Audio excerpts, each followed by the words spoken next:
Hello বন্ধুরা, তোমার সবাই কেমন আছো? আশা করি সবাই ভালো আছো। দেখো, আমরা যাচ্ছি এখন শ্বশুরবাড়ি। দুপুরবেলা বেরিয়েছি, সন্ধে হয়ে গেছে। দেখো, ওরা খেলছে।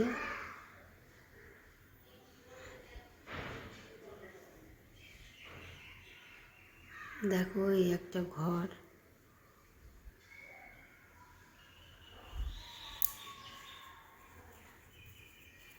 আমার শ্বশুরবাড়ি বসিরহাট বন্ধুরা। দেখো, এই একটা ঘর।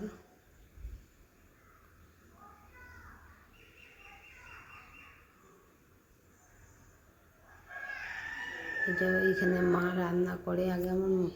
আগে আমরা সবাই থাকতাম, এখন আর কেউ থাকি না। আমার মা, তারপর শ্বশুরশাশুড়ি থাকতো, এখন আর ওরা থাকে না, এখন আমাদের কাছেই থাকে। কিন্তু আমার শ্বশুরমশাই তো অনেক দিন ধরে শরীর খারাপ ভুগছিল, তো হঠাৎ হসপিটালে নিয়ে গেছিলো। সকালে ভালোই ছিল, হঠাৎ খেয়ে দিয়ে ঘরে গেল, একটু কষ্ট হলো দমের। হসপিটালে নিয়ে যেতেই আমার শ্বশুর রাস্তায় মারা গেছে। দেখো, এটা একটা কাকির বাড়িতে। দেখো, ঝড়ে আম পড়েছিল, আর কি সুন্দর আমগুলি দেখো ঝুলছে।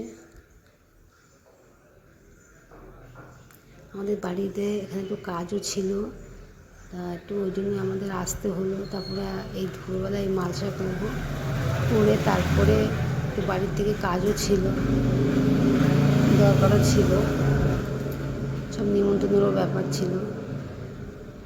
দেখো, আমরা এখন বেরিয়ে পড়েছি। তারপরে এখন আমরা আছি খেয়াঘাটে।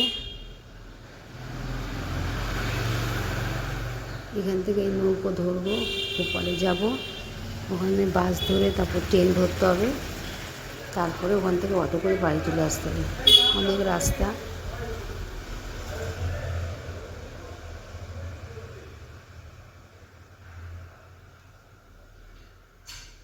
শরীর ছেড়ে দিয়ে শরীর আর ভালো লাগছে না বন্ধুরা।